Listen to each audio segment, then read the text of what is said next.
Turashimye cyane turabahaye ikaze kuri TSM umwaka wa 2020 twanezerewe cyane Imana tugiriye ubuntu kandi mu by'ukuri turabona kubwo kw'Imana na cyane amasengesho yanyu turanezerwa cyane. So nkuko bisanzwe twafitiye umushitsi mu by'ukuri witeka, reka twadusenge imbere ko tumwakira. Nyaguhora ku ngoma uwera uwiteka Mana nzima Mana y'urukundo, turagushimiye kubona utuzigama cyane kandi ushishikara kubana natwe. Tuguhaye ikaze mu kiganiro, ubane natwe utuzigame, niko bw'izina ryawe ryera, amen. Haleluya. Dufise umushitsi witeka, reka tumwakire atwidondore, atubwiye n'ibikorwa akora kugira ngo tumenye ninde mukazo w'Imana. Kaze, Imana ibahe. Murakoze cyane. Nkuko aje kubivuga, amazina yanjye nitwa Vyizigiro Jerome, jewe ndubatse, mfite umugore umwe, nkaba mfite n'abana batatu. Imana yarantiye iryo teka. Ibikorwa nkora mu rusengero navyo, jewe ndi mwarimu w'urusengero. Amen. Nkongera nkakora igikorwa cy'ubudirija. Amen. Ivyo nivyo bikorwa Imana yashoboye kumpa. Murakoze cyane. Imana ibahezagire cyane. Welcome and kaze kuri TSM. Mwavuze yuko mwubatse. TSM ikunze kuba ifiswe ugwaruka gushi cyane, ruyikwirikirana, ruyikorera, nk'ugwaruka rutubatse mwaruhana wagute koraza ugwaruka, usanga turi abantu tufite amaraso ashushe, turi abantu tukeneye ibintu byinshi kuba famous at the same time. So mwaruhanura gute ugwaruka rutarubaka? Icyo no hanura ugwaruka no gusenga. Amen. Icyo nico kintu novuga nyamukuru cyane. Ugwaruka aho ruba ruri hose, aho muri hose, aho muherereye hose. Ijambo no kubarira nk'ugwaruka n'amasengesho. Ko ayo yonyene gusa niyo ashobora kuzogufasha muri urugendo. Amen. Nivyo kuri amasengesho twarayibonye ibikorwa akora kandi arakora cyane. Ni nayo mpamvu niyo umuntu usengeye umuntu cyangwa umuntu agusengera, rijya sengesho rikora nk'umwana w'umuntu kuko riramushiga ko rigakora ibikorwa bitandukanye. None mwari mu mwebwe mwavuse muri abarimu, mukura muri abarimu, canke byagenze gute mu muryango iwanyu muvamwo? Ninda afise ingabire nk'uyifise ingabire y'ubwarimu, canke wakuriye mu rugo rumeze gute mu majambo make? Murakoze cyane kumbaza icyo kibazo. Ndibaza yuko jewe ingene nakijijwe sinabaye kunyene ngo nce mba mwarimu nkuko muvyibaza. Oya, hari ibintu vyamanje guhaca kuya ku munakizwa. Aje gukizwa agahitamwo. Yaheje guhitamo Imana kujya Imana igenda yamubona ingene agenda aritaho cyane umurimo wayo. Imana ikigendera nyizigira ingira mwarimu. Hari ikindi kibazo wambajije kuvuga yuko ngo muri famille wajuvamo bo barakijije n'ibigizene. Mu by'ukuri nave muri famille ikijijwe idakijijwe mu nzira imwe, reka nabivuge muri yo nzira harimo bari bakijijwe n'abandi batari bwakizwe. Ivyo bibaho. Kubona narabaye mwarimu naho kenshi bibi ijambo ry'Imana rivuga yuko ngo utarava mu nda ya mama ngo ndarinda kuza. So manake twaratoranijwe. Naho naho uvuka ukabaho utari mu mugambi w'Imana muri kajya kanya muga uburuhiro ari cy'Imana guhamagariye utegeza kugikora. So je naje nisanze uko nyene maze gukizwa nitaho nita ijambo ry'Imana, nita impanuro. Baza barampanura, abantu bamba hafi cyane, bamba hafi banyigisha nanjye ndanuza ndatahura ijambo ry'Imana, hagera ko nanjye nza ndagigisha abandi, inkomera muri iyo nzira nk'iyo nyene. Hanyuma maze gushika ngaho Imana iranyizigira, hanyuma icyo abakozi bayo bace bangira mwarimu, nuko vyagenze. Mwahisemwe neza kandi mwarumviye neza ko mu by'ukuri matubera akaroro keza. Turabitegereza ko mu by'ukuri kandi mu by'ukuri muri good example. Igituma nabaje kino kibazo nuko mu buzima bw'umwana w'umuntu, umuntu wese aca kuri level kanaka, kandi level cyamwo hariho level yoroshe, level igumye, level yo kwidegembya. Ni cyari ikintu cyo bacarabaye ko avuga ati cyangwa ari kigeragezo muri bino bikorwa cyangwa mu bundi buryo ubona cyari kigoye utokwihanganira canke wo utokwipfuriza uwundi muntu ko kimushikako.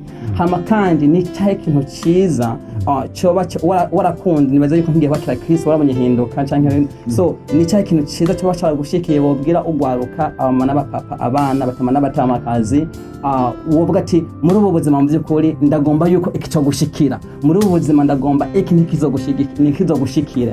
Twaguhaye ijambo. Murakoze cyane kuri ico kibazo mumbajije. Nabonye mumbajije ibibazo bitari bike, mugabo reka ngenda avuga kuri kimwe kimwe. Ikibazo cyo kuvuga yuko oye challenges maze guhura nazo mu murimo w'Imana. Turi mu rugendo, kandi uyu munari mu rugendo, hari ibiyaya, hari imisozi, hari ukuduga, hari ukumanuka, kandi ibyo byose iyo maze kwemera gukurikira Kristo, ivyo bintu byose utegeza kubicamo. Ni nkuko nanjye ntovuga ko ndabicamo kandi birengeye cyane. Ariko icyo novuga nabanahuye nacyo cyane ni ikintu cyo kubeshegwa. Ikintu cyo kubeshegwa narahuye nacyo cyane, kandi nanjye cyo sinogisabira umuntu ko gishobora kumushikako, kiri mu bintu bibabaza cyane. Murakoze cyane. Hanyuma kandi tutaramana kuri ikibazo, ni cyahe kintu ciza muri wewe, nyimba ari ikintu yani ukunda mu bikorwa by'Imana canke nyimba ikintu cyagushikiye ciza ugati iki kishikira umuntu nanje nonezerwa mu by'ukuri, canke umuntu abaye nk'ukondi nonezerwa, ni cyahe kintu cyagushikiye ciza wo kwifuriza abantu bose badukurikirana? Murakoze cyane. Ikintu ciza canshikiye kuvaho nakiriye agakiza, nkakurikira umurimo w'Imana, nkakurikira Imana, nkayikorera. Icambere nomaze kuza nkabwira ugwaruka cyangwa nkabwira umuntu wari wose akora twumviriza, nuko nta kintu kiryoshe mu gukorera Imana. Amen. Nta kintu kiriho kiryoshe mu gukorera Imana. Amen. Narabonye imigisha cyane mu gukorera Imana. Amen. Narabonye ukuboko kw'Imana cyane mu kuyikorera. Nicyo gituma nobwira umuntu, nimba uriko urakorera Imana, noyikorere. Iyi Mana dukorera ntabwo izo kwirengagiza. Amen. Kuko naje ubwanje ntiyanyirengagiza. Amen. Mandi majambo nta mukozi w'Imana b'umuhombe. Ntibishoboka. Amen. Hallelujah. Imana igomba cyane. So hanyuma niryahe jambo muri Bibiliya ukunda, kandi ubona yahe message muri iryo jambo woshikiriza abantu kugira ngo ishobore kudufasha cyangwa kubafasha? Hanyuma kandi cingira ko nakino kibazo birajana, bishobose barashobora kwifatanya. Turetse Yesu Kristo mugacho nishobora kumurekuraza niba Nshobozwa Vyose. Muri Bibiliya ni wahe muntu akubera akaroro keza uvuga ati uyu umbyukuri mbaye nkawe no bidashoboka, mbaye nkawe cyangwa inkoze nkawe byogenda neza. Icambere ijambo ry'Imana, hanyuma n'umuntu mbadake arambera akaroro.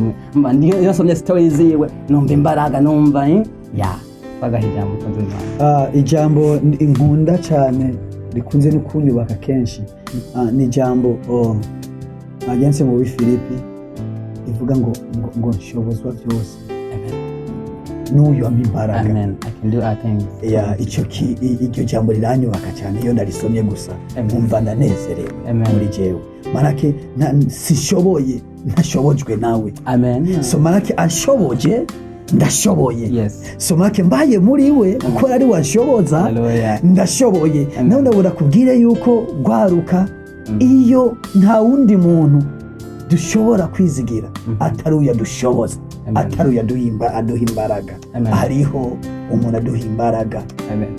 Iyo tubaye muri we akaduha imbaraga ziwe, akaduha inkomezi ziwe, turashobora byose. Nahabona tubona ko turabanyantege nke, mugabo turafise ubuduha imbaraga. Actually numvise mfashike kuri ijambo uvuze, kuko ushobora kwizigira umwana w'umuntu akaguhemukira, ushobora kwizigira mama na papa akaguhemukira, ukizigira fiancé, girlfriend inde, no kuvuga umuvukanyi mugabo akaguhemukira. Mugani baze ko Yesu Kristo adahemuka. So Yesu Kristo ntahemuka, n'umukunzi nyakuri mu by'ukuri. Ukicimba cya kibazo umuntu muri Bible yokora ari ikitegezo kuri wewe, mu by'ukuri tukubwire yuko Kristo Yesu uyu mwizigiye n'umukunzi, apana girlfriend, no, umukunzi nyakuri, kandi mu by'ukuri ahindura ubuzima bwawe. Ni nayo mpamvu muri kano kanya turiho kubera ariho, adukora kubera nawe adukoresha biciye mu mbaraga za mpwemu yera. Turaguha ijambo kujya kibazo, umuntu w'ikitegezo muri Bible ninde? Umuntu navuga abicitegezo cyane muri jewe muri Bibiliya, navuga Paulo. Amen. Mvuze Paulo nuko uravye acitwa Sawuli yari umuntu atoteza mbere abizeye Kristo. Mugabo mu nyuma Kristo aramubonekera, amaze kumubonekera mugira intumwa yayo, kandi ubwo ugasoma amateka yiwe yakoze ibikomeye cyane. N'umuntu twese jewe nawe ukurandaba yuko tukwiye gusoma ibitabo vyiwe cyane. Vyankuye aho ndi bishira ahandi, kandi yakiri mu mageragezo menshi cyane. Ivyo byose ngenda bisoma aca mbona yuko hari n'ibitabo mbere yandika ari mwibohero aboshwe. Soma nake twege ntituranabohwa kabwe tutovugira Imana. Amen. Mugabo wera nukubohwa akabohwa, mugabo agashishikara kuvugira izina rya Yesu. Ubu kandi we n'uwo Yesu yaramubonekewe gusa, mugabo Yesu akigendagenda mu buzima bwiwe busanzwe ntiyamwemera, ntigeze namubo, ariko aza kumwemera kubera amubonekewe.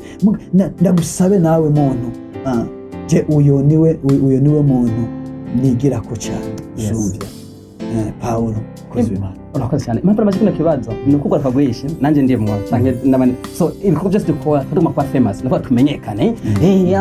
Mu kuvuga to nk'amahera tugira uko, so nuko ugasanga mu by'ukuri umuntu yibagenda ijambo ry'Imana, bagenda ibikorwa kugira ngo ugasanga n'ibyo akora abikora ku nyungu yo kugira ngo abe famous. Mbega abantu nk'abo bobahanura gute? Mbega kuba famous utagira Kristo byo kumarira iki? Wobahanura iki kugira ngo cyo tumera nk'abarangiza? Ijambo novuga kuri ico kintu, kuri abo bantu, icambere cyoco ntushobora kuba famous udafise Yesu. Icyo nicyo cyambere nomanza kubwira umuntu wese akora dukurikirana, canke umuntu wese ayiruka nibi ko ivyo byose byo kuba famous ni vyiza. Icyo no guhanura, reka cyane twirukire amazina yacu kubaza kwandikwa mu gitabo cyo. Amen. Kuko aha ngo akwisi sahi iwacu, naho abantu bazokunezereza, naho abantu bazonezerwa ko abaye famous, hanyuma ntuzobona Imana. Aho sigo byo kugushika henshi cyane, mugabo ntabwo ndaguhanure gatoya gusaye, kebuka, kuko kuba famous udafise Kristo acho byo kumarira mu nzira. Murakoze cyane, muje kwimana umugisha.